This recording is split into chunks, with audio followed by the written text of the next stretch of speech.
Dr. Kevin Meehan from the University of Central Florida, and welcome back to Flipping the Funnel, a podcast about small farming in the Caribbean.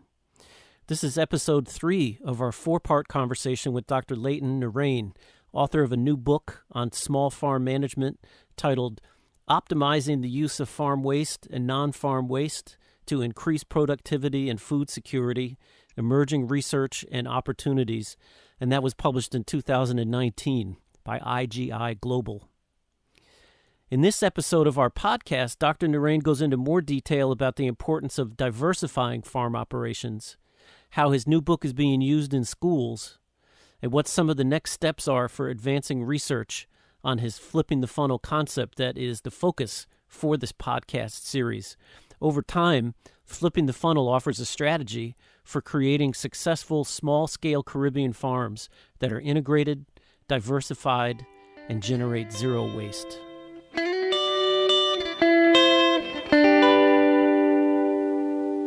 Is it aimed at small farmers, and how do you define small, and what's the importance of the small farmer in the future of world agricultural production? You can actually operate this model at a small scale, where you basically can start off, let's say, with a few crops. I would say that the level of diversification, and this has been calculated by a very sophisticated model, but to simplify that, if a crop farm is diversified sufficiently to the optimum, let's say of 5 crop types, it's important to have that level of diversification so that you're not depending on 1 or 2 crops. Even a small farmer having 2 crops, 1 crop, and managing a small farm to say, hey, well, it's not that complex. You can get wiped out if you get a disease, if you get a storm, whatever the case may be. You can go wiped out, seasonality, whatever. So if you have 5 crop types, you are likely to have 3 of them surviving at any given time, 3 or more. Very rarely, if you have 5 crop types, you would see more than 3 of them going under, based on variabilities of all sorts. So that's why the 5 is optimum. So it gives that individual farm, a better chance of being resilient to rebound, so that if there's any setback, and the farmer will have a continuous flow of cash flow, let's say. Because if you don't have the cash flow, then that farm may not be able to sustain the individual or a small family. So it's important to be diversified to that level. Now, the level of diversification can increase. More doesn't mean better, but it's just a matter of how much you put into it and how much you can manage that farm. So you can increase the number of crops, but not necessarily, because 5 is optimum. More doesn't mean better, and less doesn't necessarily mean worse. It depends on how you manage that and the conditions that you face in a particular community and environment and so forth.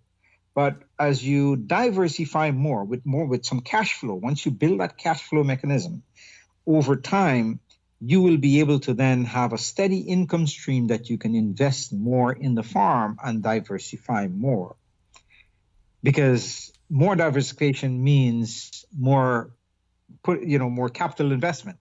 And that can only come if, let's say, you were to survive independently, to have a greater cash flow from a greater level of diversification. And so it propels it to a next to a higher level of diversification as the cash flow comes in. And as it increases in diversification, there's where the opportunity is also for livestock. And this is the key to the whole success of farming in the Caribbean. I don't know of any successful farm or community where they are making a profit from farming. Farming in the Caribbean is we keep importing a high volume of food, from countries like the United States, Canada, many developed countries. And as previously agrarian societies, I think that's an embarrassment, because we come from a farming background. But we need to adopt the technology that is affordable to us. And The high tech is not affordable to us. We go in that direction, we also fail. And I've seen that happening throughout the Caribbean. We go to high tech and we fail. We go to strictly traditional and we tend also to fail. But if we go to diversified farm, embracing some of the traditions that we have had with low technology, we can become successful. And the key is to produce the livestock feed. Because unless we start producing livestock feed, we're going to be dependent on other countries for our food source of protein, not necessarily protein from vegetables, or from crops, but protein from livestock. The reality is that we do eat meat. And so to supply that, if we don't supply that and give the options to the consumer, we'll keep importing that. So the key is to get to a point of diversification where we can produce livestock feed. So then we'll have a scenario where we'll become stronger at producing crops as well as stronger at producing livestock. Anything else you want to add about the book? Well, the book also is excellent for transfer of knowledge in the classroom and student to student, lecturer to student, and so on. And it's being used.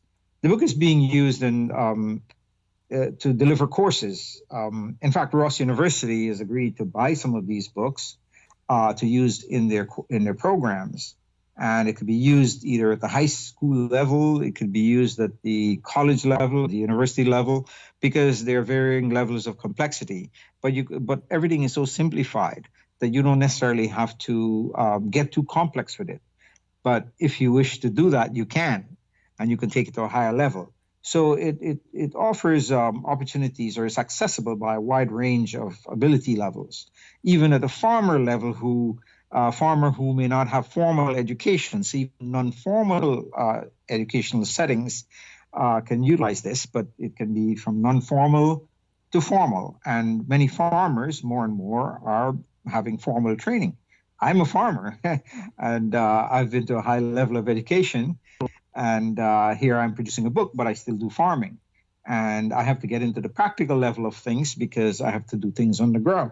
If it doesn't work on the ground, then no matter what the book says or the theory says, then it doesn't make sense. But if it works on the ground and you can translate that into a theory, it works. So the book has something for everyone at varying ability levels. And it has opportunities for entrepreneurs who want to strictly look at cash flow and income. So there's opportunity for entrepreneurship as well. There's also opportunity for innovation, because I'm talking about low-level technologies and things that you can utilize based on the particular environment you're in and the materials that are available to you, and the crop types that are available, the crops that are adapted to those conditions, the livestock that are needed for that community, and they're adapted to that condition as well. So it offers something for everyone. What would you say are the next steps for you as a research practitioner in this direction? Well, what I want to do is I made some projections, because I don't want to wait until this is built out entirely before I put out a book. So I'm at the second stage of that transitional funnel model.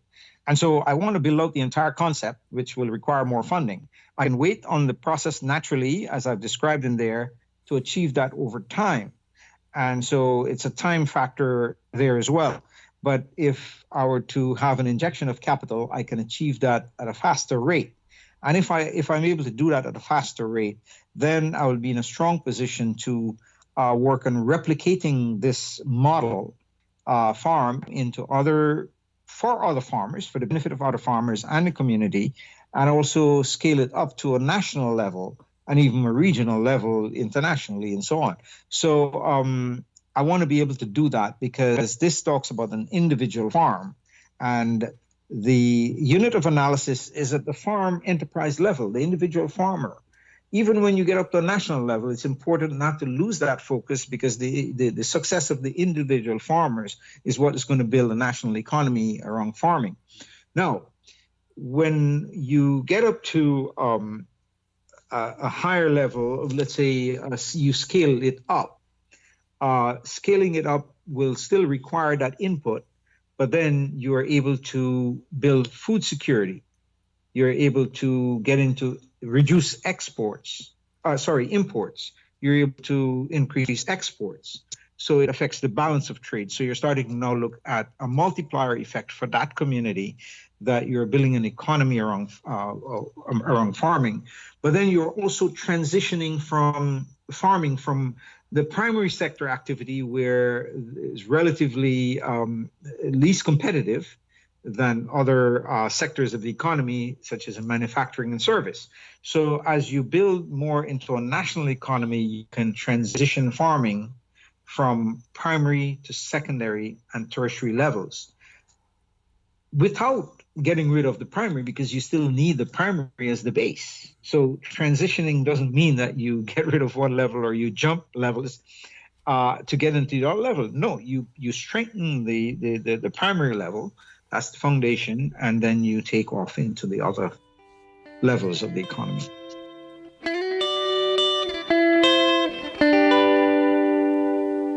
You've been listening to Dr. Leighton Naraine talk about his concept of flipping the funnel to get the most out of small-scale farming for local consumption in the Caribbean.